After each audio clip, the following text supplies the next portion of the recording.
माँ के पास गए जो कि 200 किलोमीटर दूर है। तो ये इसके लिए पेशेंस ज़रूरी है और हार नहीं मानना।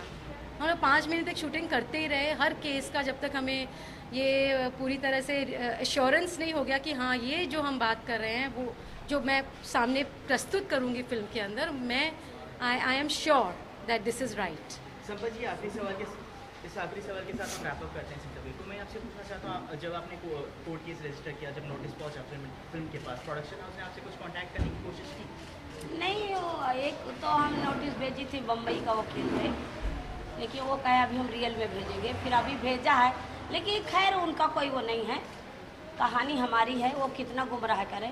वो एक बार कहे तो दें कि ये संपत की कहानी नहीं, तो हम उसे पूछना शुरू कर देंगे कि फिर उत्तर प्रदेश में किसका गैंग है, और ये भी पूछूंगी कि किसकी कहानी आप बना रहे हो, जो कि उसमें उत्तर प्रदेश, बुंदेलखंड और सबसे पहले गैंग किसने बनाया। गैंग के लिए हमें बहुत बहुत झेलना पड़ा है, हमको नक्सली कहा गया, हमको मायावती मुलायम सिंह एक तरफ से हमारी जांच करवाई, और जांच में हमको एक भी डर नहीं लगा कि अगर हम गरीबों की आवाज़ उठा रहे हैं तो चलो नक्सली कहो, हमको वो भी स्वीकार है, हम डरते नहीं हैं।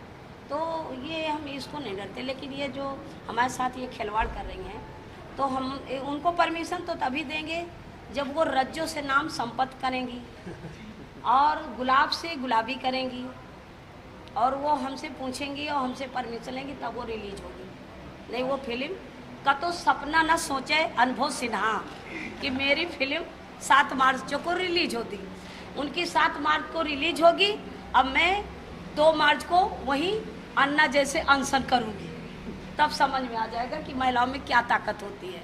और ऐसी फिल्म, ऐसा संदेश दूंगी पूरी दुनिया को कि आज ये जो गंदी गंदी पिक्चर बनाते हैं, गंदे गाना गाते हैं, तू चीज़ बड़ी है मस्त मस्त, ये औरतों को तमाशा बना रखा है इन्होंने, इनको सीख जाएंगे।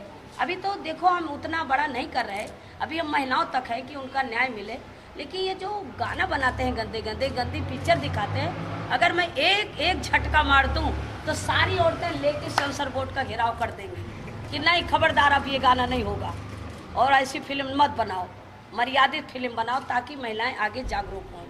ये मैं करूंगी, अगर ये नहीं मानते ना तो फिर देखो फिर गुलाबी गैंग कहाँ तक पहुंच रहा है।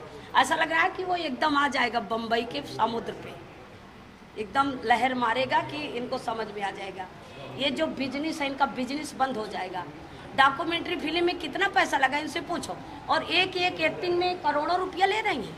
ये क्या है, हमारे देश का पैसा यही में बर्बाद हो रहा है, ये तमाशा में, और ये देश हमारा तमाशा में चल रहा है। और रियल की कोई वही हाल है कि मेहनत करे मुर्गवा अंडा खाए फकीर। हमने अपनी ज़िंदगी कुर्बान कर दी, माधुरी दीक्षित एक दिन में महिला सशक्तिकरण चला दिया, एक हाथे तलवार लिए, एक हाथे कुलरी, जो कि हम सब कबहू सपनों में नहीं लिया। ये कभी झूठ मंडल, ये झूठ मंडल वाला जो है ना, ये सब।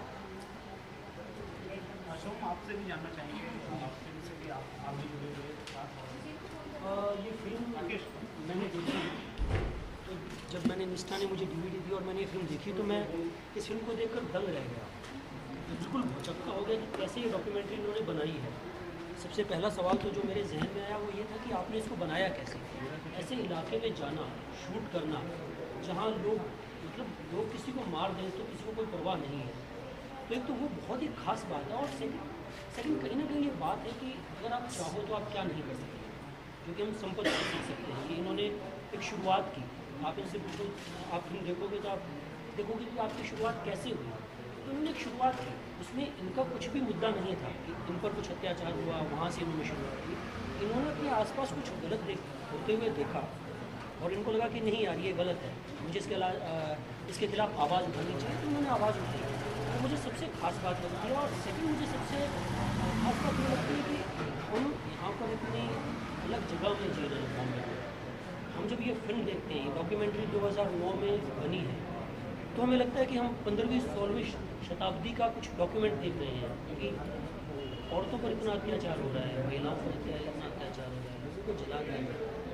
तो ये डॉक्यूमेंट्री देखकर मेरे लिए सबसे खास बात ये थी कि ये बात होना बहुत ज़रूरी है। मीडिया के साथ, लोगों के साथ रोज़ाना ये डायलॉग अगर हमारे बीच में होगा तो इसमें कुछ ना कुछ काम होगा। आप कुछ लिखेंगे, कोई कुछ पढ़ेगा, तो चीज़ें आगे बढ़ेंगी। इस डॉक्यूमेंट्री के साथ जुड़ने का मेरा सबसे ख़ास वजह इस डॉक्यूमेंट्री के साथ जुड़ने की यही थी कि मैं चाहता हूँ कि ये संवाद लोगों के साथ हो कि भाई हमारे ही इंडिया में, हमारे आजू बाजू में आप और हम में से ही लोग करने वाले हैं, और आप और हम में से ही लोगों पर अत्याचार हो रहा है।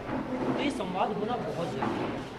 और मुझे लगता है कि हम सबको मिलकर, निष्ठा को, हमें, मतलब हम में मेल फीमेल की कुछ भी बात नहीं, जेंडर की कुछ बात नहीं है, हम सबको मिलकर ये ठीक करना होगा। और मतलब कि एक तो एजुकेशन, मुझे लगता है कि बहुत प्रॉब्लम है कि बात एजुकेशन से, कॉलेज एजुकेशन की नहीं है, कि पढ़ाई की बात नहीं है, बात विचार की है कि क्या होना, क्या चाहिए। उस चीज़ का विचार लोगों तक पहुँचना, वो समझ लोगों तक पहुँचना बहुत ज़रूरी है। और कहीं ना कहीं एक हम उस सोसाइटी में रहते हैं जहाँ पर ये बात मान ली गई है कि यार ये तो मर्दों का समाज है, मर्दों की सोसाइटी है, औरतें भी ये बात मान लेती हैं, तो ये गलत है। तो इस बात को तोड़ना बहुत ही ज़रूरी है। तो मेरी खास वजह तो इस डॉक्यूमेंट्री के साथ जुड़ने की यही रही, इस बात को लोगों तक पहुँचाया जा सके। सर आपसे काफ़ी सवाल मैं पूछना चाहता हूँ। अभी जो संपत जी ने बताया गुलाब फिल्म को लेकर जो भी है उनकी व्यूज़, उस व्यूज़ से आप सहमत हैं? मुझे नहीं पता, मैं तो सिर्फ गुलाबी गैंग को जानता हूँ। मैं तो सिर्फ गुलाबी गैंग को जानता हूँ, डॉक्यूमेंट्री को जो मैंने देखी, जो मुझे बहुत पसंद आई, और मुझे लगा कि ये संवाद मीडिया के साथ करना बहुत ज़रूरी है, इस फिल्म को लोगों तक पहुंचाना बहुत ज़रूरी है। तो मैं तो गुलाबी गैंग का दीवाना हूँ, गुलाबी गैंग का प्रशंसक हूँ, मैं ये बात कहना चाहूँगा। पर सर कहीं ना कहीं डॉक्यूमेंट्री फिल्म्स जो है वो ज़्यादा कनेक्ट नहीं हो पाती है लोगों तक। अगर टारगेट ऑडियंस यूथ की बात की जाए तो आप एज अ प्रेजेंटर क्या करेंगे उस चीज़ के ऊपर? हम वही कोशिश कर रहे हैं। आपने बिल्कुल सही सवाल किया कि डॉक्यूमेंट्री लोगों तक पहुँच नहीं पाती है, क्योंकि यहाँ पर इंडिया में हमारे यहाँ वो सिस्टम बनी नहीं है कि डॉक्यूमेंट्री को लोगों तक पहुँचाया जाए। और सेकंड, लोगों में ये बहुत गलत फहमी है कि डॉक्यूमेंट्री फिल्म है तो वो बोर ही होगी। अगर आप ये गुलाबी गैंग देखोगे तो मुझे नहीं लगता कि आप उठ पाओगे इस फिल्म को देखोगे। तो बहुत ही एंटरटेनिंग, बहुत ही एंगेजिंग फिल्म है ये डॉक्यूमेंट्री फिल्म। तो ये बात होना बहुत ज़रूरी है कि डॉक्यूमेंट्रीज़ को रिलीज़ मिले, लोगों तक डॉक्यूमेंट्रीज़ पहुँचे। और रहा जहाँ तक यूथ का सवाल, तो हमने शिप ऑफ थीसिस में हमारी फिल्म लोगों तक पहुँचाई है। तो हमने सोशल मीडिया को बहुत का यूज़ किया है। तो हम ट्विटर और फेसबुक ये सब चीज़ें यूज़ कर रहे हैं।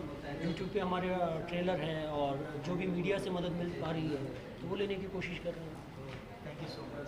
Thank you. जी बिल्कुल।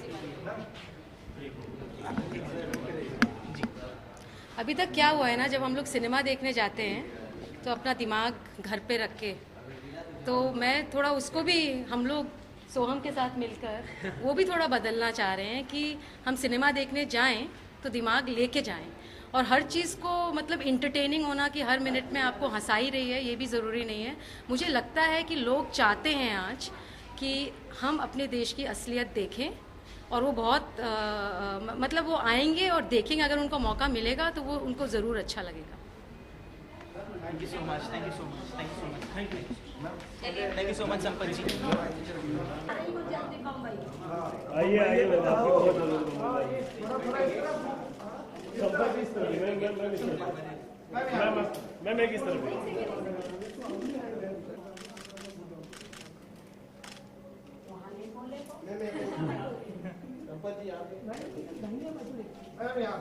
फरवरी को हमारी ये जो डॉक्यूमेंट्री फिल्म है ये चलेगी, और कई मतलब प्रांतों में चलेगी, हर शहर में।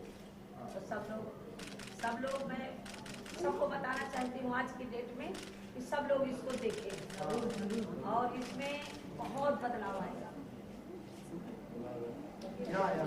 धन्यवाद।